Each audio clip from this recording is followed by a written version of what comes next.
Welcome in to Greenville Grit. This is Greenville Residents in Touch with your hosts, Terry Williams and Michael Overton. This is the show that keeps you connected and in touch with the issues that affect what's happening in your community. Greenville Grit is sponsored by Greenville Toyota, the Overton Group. And now, here are your hosts for Greenville Grit, Terry Williams and Michael Overton. Good evening and welcome to the Greenville Grit. Here this afternoon, I'm Terry Williams. I'm Michael Overton, our Greenville Gritter. Dennis Mitchell. Awesome. Dennis, Thank former you, Dennis. council member and constant companion with Terry and I. I love it. Enjoy having you on the show. Thank you guys. Got for a having fun me. show today. We're going to be talking about, well, every day's fun. I don't know why we is. shouldn't pick It one day out is. above the other, but we're going to talk about budget and Budget bonds, tax It's going to be increases, an ongoing conversation. city council, economic development. Yeah. What else? Ongoing conversation.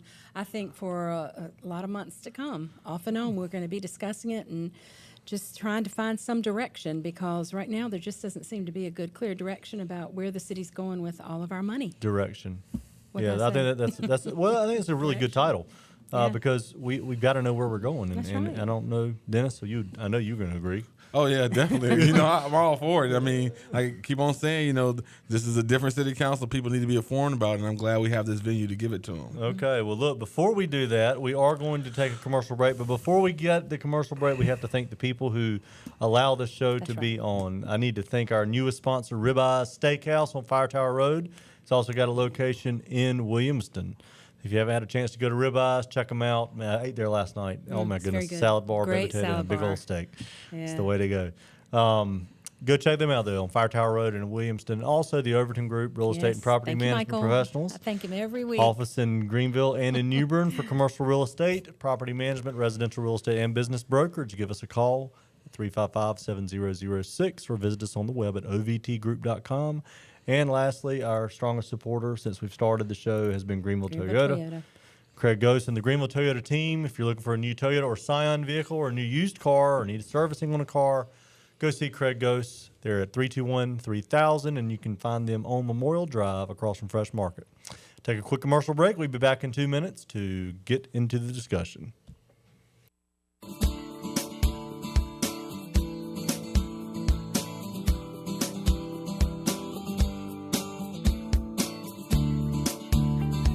Welcome back to the Greenville Grid. I'm Michael Overton, along with my co-host Terry Williams, our Greenville Gritter, Dennis Mitchell, former council member and constant companion of Terry and I on the show. And we've got a lot of discussion.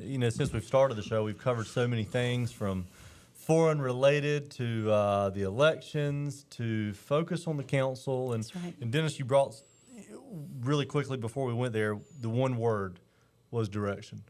What direction as a city are we going, and is there a direction? And this isn't this council. I mean, this has been passed. I'm not saying it was the one you were on, but Of course not. I think you get elected officials together, and everyone has their own agenda.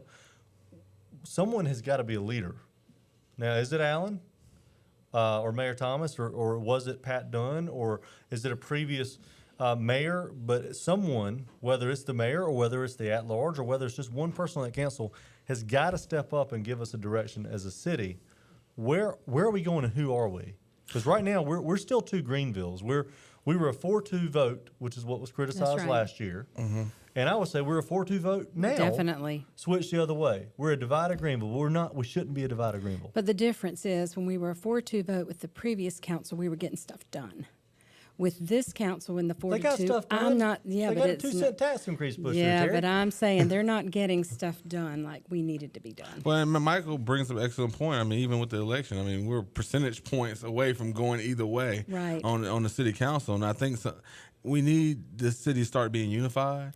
And we got to coalesce behind one direction. And last year, of course, we know the direction was economic development, trying Right. to really build the city up. And this year, it has not been clear yet. I've been waiting for some type of vision. Even if it's not the direction that I agree with, Right. at least we want to know that we're going in some direction, some way, and there's a plan. It doesn't seem like a plan. Every meeting, like we discussed earlier, it's just like we come there and like, okay, now what are we going to do today?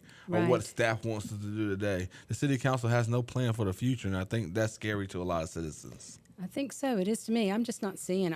I'm just seeing, even with the direction they've gone in and with the tax increase, I'm not seeing a way to get us out of things. I'm seeing they took the easy way that they thought was to add the tax rather That's not than a direction, figure though. out. That's exactly right. That's a response. It is. Rather than figure out what we needed to do with the budget and the money that we have and what was the best, rather than sit down and pull that budget apart like you all did in your 13 meetings or whatever, I think that's what you had It was said, 13. that studied that budget. I don't feel like there was any study done by the council members individually, the majority of them, to really figure it out. What's the best way to get the funds that we need rather than a tax cut? And that's a good point you brought up, because Councilwoman Smith, I think, said something about that for the budget. We have to realize, I disagree with the city manager on that. That Monday night was the first night they saw that budget, Right. because that's I think the week before that they passed the first tax increase. So that was a totally new budget based off that tax increase. Right. So that Monday night was the first time they saw that budget, and then Thursday they're passing it. And then added an additional tax increase that night. So this council did not delve into that budget. They did not really get to understand where these departments stood with their budget. Right. There was efficiency studies that were ordered that I still think that were not completed last year. I mean, there was a lot more that can be done. What we're saying, what you got to really understand what happens. They raise taxes based upon a myth of what they think may happen. That's exactly right. I mean, we don't even know what's going to happen with that General Assembly budget. It doesn't take place the first year. The city manager said, well, there was something extra that was added. Well, that's still a fraction of what could possibly take place. That's right. So in actuality, this city council is going to end up with a surplus after their They've first already year. got a surplus. Yeah, but another Yeah. additional surplus right. after their first year, because that first tax increase is not going to start taking place until fiscal year 16, and they passed that tax increase for 14. Well, let's talk about surplus. Let's talk about fund balance. You want to go? You go. No, you talk about the Well, fund nobody balance. knows. That's We don't exactly. talk about That's that. what I was Nobody going to knows. say. That's the thing. How do we start? If you sit there and listen to Calvin, we're going broke. We're broke. That's completely right. broke. Mm-hmm. Even though the state requires a minimum, well, actually, it's not a law. We did find that out. Yeah. Right. They advise a minimum of 8% fund balance. Our city has adopted the ordinance that we're going to stay at 14%, which we are still above. We have always Right. stayed Which above doesn't- 14%. That's right. based, but the problem is nobody seems to know where above 14% we are. Yeah. And there were questions asked at the city council meeting. You were there. It was one of my rare appearances because 5 hours at a meeting is usually a lot longer than I can handle. But nobody could answer the questions of how much money do we have. We have over 14%. we're over even the 14%. questions were given to Bernita and Chris Pageant, and they had difficulty answering. Really, they didn't have answers to the questions about how much funds were about those specific questions. It's very The confusing. city manager did not know. It's very confusing to come into a budget meeting to pass the budget and no one knows exactly what the fund balance is. We know it's over 14%. It's getting close to 14%, but we don't know exactly what it is. Well, But above all, like you said, Calvin saying that we're going broke because we're at our budget policy for having a fund balance, to me, is inaccurate. Well, but the problem, and I'm going to defend him and Marion and everyone who makes the comment, how can you say anything when you don't know? And you can't hold them accountable for that. They're given numbers and estimates from people, and I understand those concerns, but it seems, and we have a citizen in Greenville who sent a report. We got to vouch for the report before we say much about it, but it seems that our fund balance is somewhere between 14 and 33%. Yeah. Nobody has a clue within accuracy, And that's with a a reasonable widespread. accuracy, how much money we have. Well, I think the one thing that bothered me so much about the budget and the second tax increase was it did not have to take place that night. No. They could have approved the budget based on the first tax increase, like it was, and then waited to see what the legislature was going to do to try to help them recoup the money that they're not even sure that there's going to be a shortfall. They don't know that yet of the $600,000. Wait and see what that was going to happen, and then do a budget, do a tax later or a budget amendment. Could they have not done that? Absolutely. And they rushed to judgment quickly.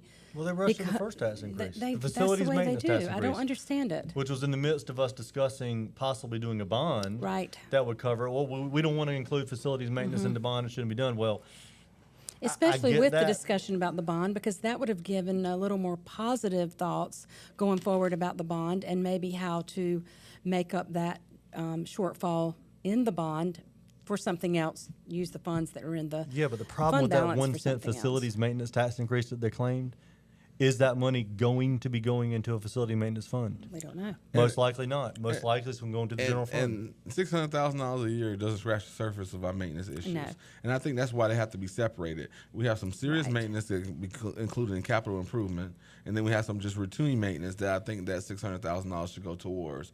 But in the end, right now, you haven't been taken care of for 8 years. You know, there's money that could be found. There's a surplus in the fund. I mean, the health fund balance. $1.5 million, I believe. $1.5 million surplus. The city council is committed to replenishing that and adding $500,000 every year. So we're going to add $500,000, and you have a $1.5 million surplus. Let's keep the $500,000 this year until we figure out what's going on. Right. Put that in a facility maintenance plan, and then move forward with it. I don't understand that. That's a $1.5 million thing, and they're putting $500,000 on top of that. That's money right there. You got $150,000 for the town common sitting off to the side. And that is the most craziest thing I ever heard of in my life. You have a $13 million plan for town commons, and you're going to spend $150,000. For what? That's not going to give you anything. Trash cans, and benches, I heard. What's the return on investment of that? We should only be committing money right now to projects that are going to be return on investment for City of Greenville. If we are so tight on money that we have to do a tax increase, Then you don't do that. you don't spend $150,000 for benches. You don't. You have You more just don't do important it. things that You you have to don't do do. it.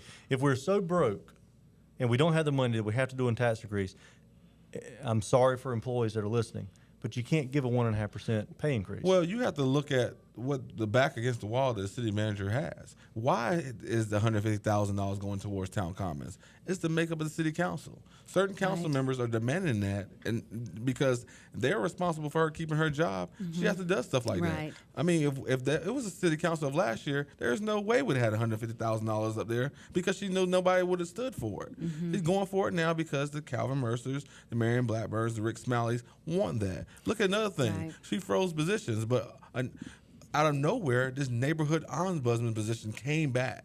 Even after the budget cycle of last year, when I was city council, she told Marion Blackburn herself that we didn't need that position. She can do the duties of that position with the staff that were already there. Right. Now, out of nowhere, that position is back. Right.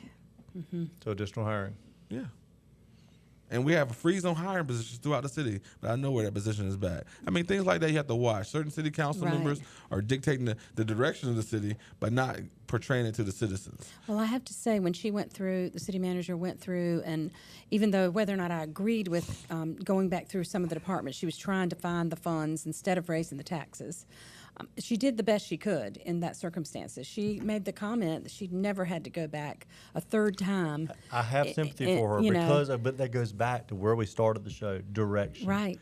She has no direction. From She's this, out she ha- there she's on her own. floundering, trying to figure Yeah. this out for herself, trying to figure out what a split council or a Right. two-sided Greenville Exactly. is trying to choose and trying to make everybody happy, not making anybody happy Mm-hmm. in the process.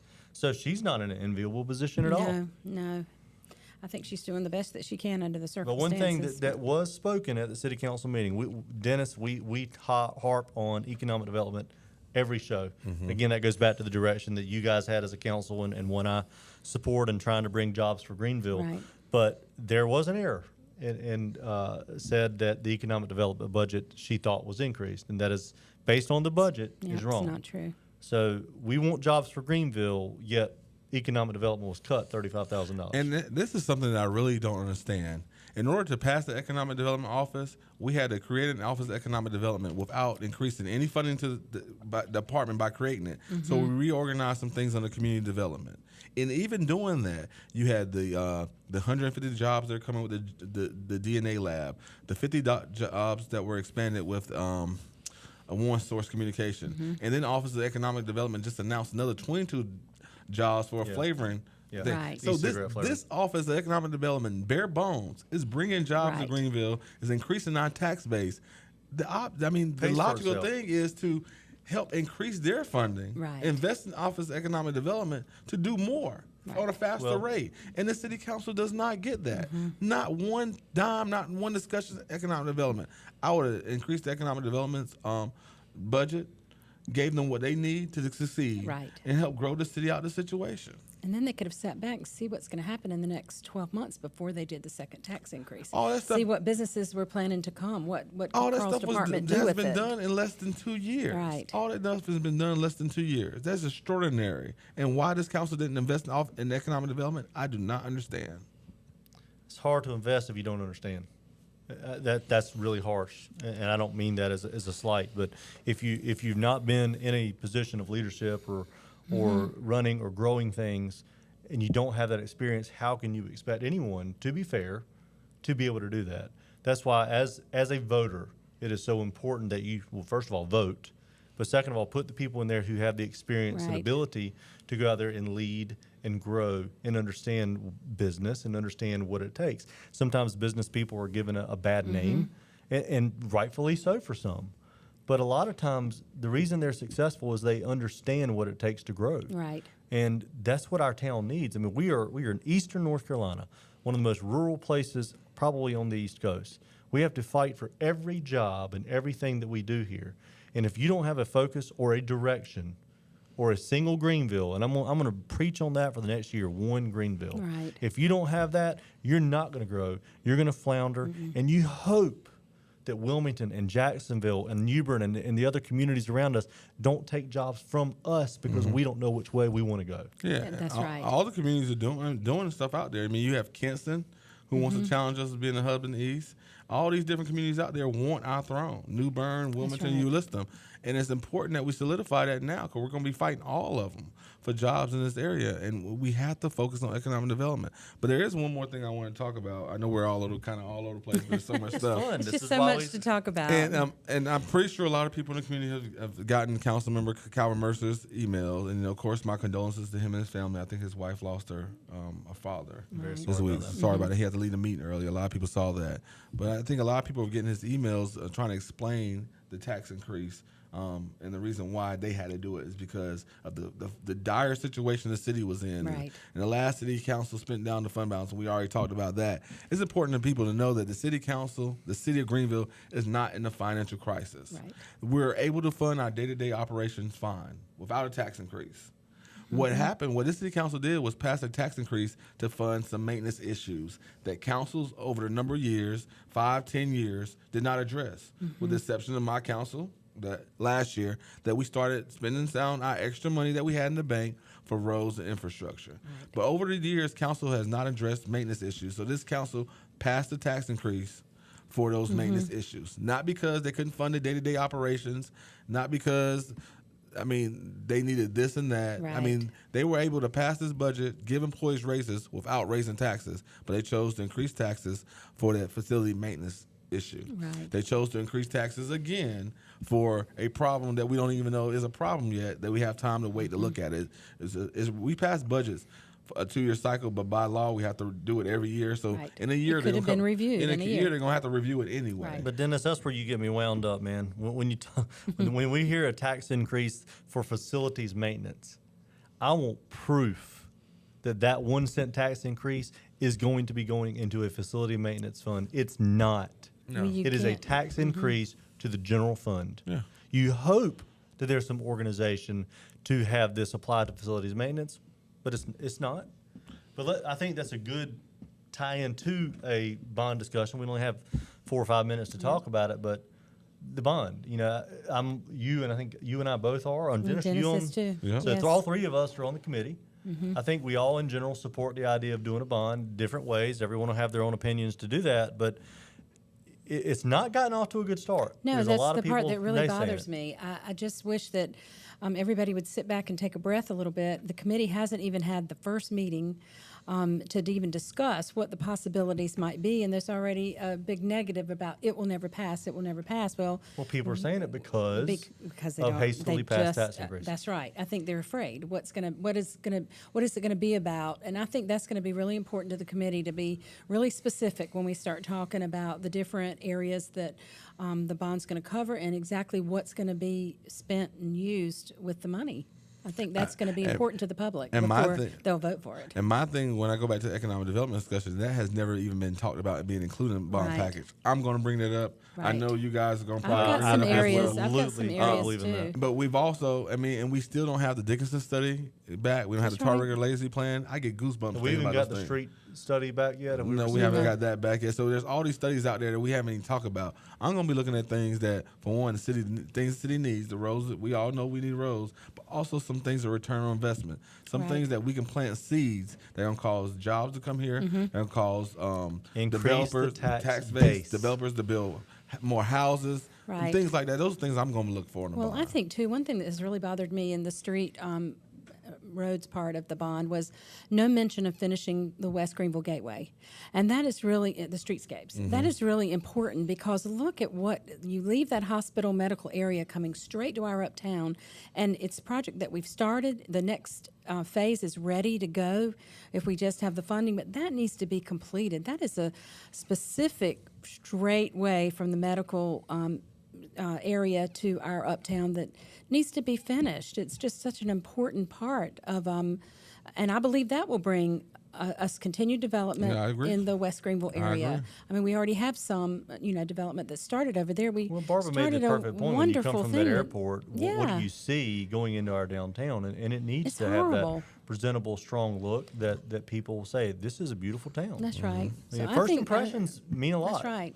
I think that's an area there, that area you're talking about, and finished in West Greenville, that needs, it's going to have to be included in the bond But I think in some way, shape, I or form. feel that for any way for this bond to be successful, we have got to have details. It's going to be That's right. applied to part of the, for example, part of the paving or the street bond.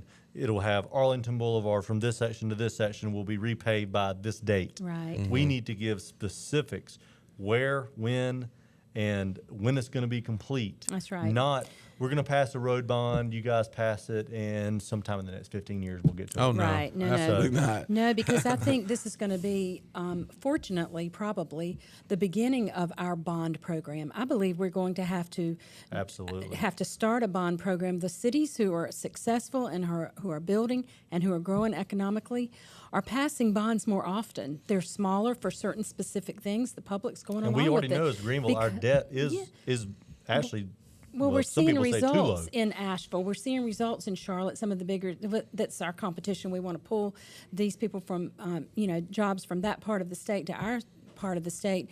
Well, we're seeing them do more frequent bonds for specific issues. And I think that's what we're going to have to be very smart with this first one.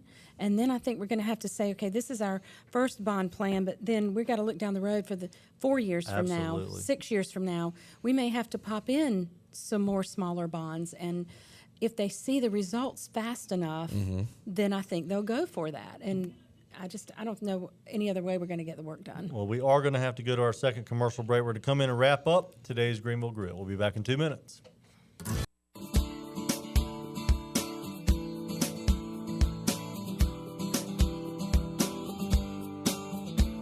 Welcome back to Greenville Grit with Michael Overton, Dennis Mitchell, and myself, Terry Williams. We've had a lively discussion today, just kind of throwing out today our different opinions about all the areas of our concern. We've got great concern. One thing I want to mention, and we'll cover this when we really get into more and more about the bond, but I think the public needs to realize this bond for streets is not going to clear up all of our problems in Greenville, and it's very little to me that I can get information on. The roads that need the most work are not the ones. Yeah, I mean, your Memorial Drive, your Memorial Greenville Drive, Boulevards, Greenville your North Boulevard. Carolina DOT. That's not so we have anything nothing to do with the that. bond. We have really got to push our state legislature to help us fund that, and I don't know where they're I going to believe get that money from actually either. one of the only main roads is Arlington. That's right. The rest of them are going to be your They're secondary going to be roads. neighborhoods, and so in order for you to see results, you're going to see results in individual neighborhoods, but you're not going to see the results from that bond money on our streets we travel the most. Oh, yeah. And then you still have $2.3 million just sitting there waiting That's to be right. used on I some thought streets. it was 2.6. 2.6, 3 million. Who Nobody knows? knows. We've knows? already talked Right, about that. nobody That's knows. scary. So, I mean, I think it has been a lively discussion, but it goes back to me, and my biggest concern is where are we going as a city? That's right. We've got to find a direction. And whether it's Dr. Croskery, Smiley, Calvin, Allen, Rose, Candy, I don't care, Marion. somebody step up and lead and find us a direction that we can go as a city that people can buy into. That's that right, gives because an they're not opportunity for going to people to they're come not into going to go Greenville. for it. They're not going to vote for a bond if they feel like that the council's constantly jumping around, not knowing where to go. They're not going to do it. We have a caretaker city council who has no leadership. Right. We're back to where we were 4 years ago. City council just sitting up there warming seats. That's what we have. That's right. In order to move Greenville forward, we have to be bold. We have to take initiative, and we have to have a vision. And we do not have that.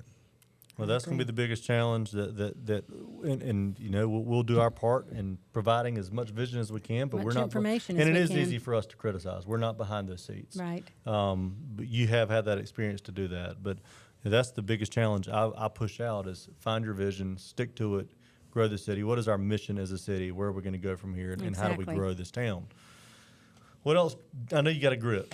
Come I on, mean, my Dennis. grid, same old, same old. You know, economic development works. It's That's proven right. to work.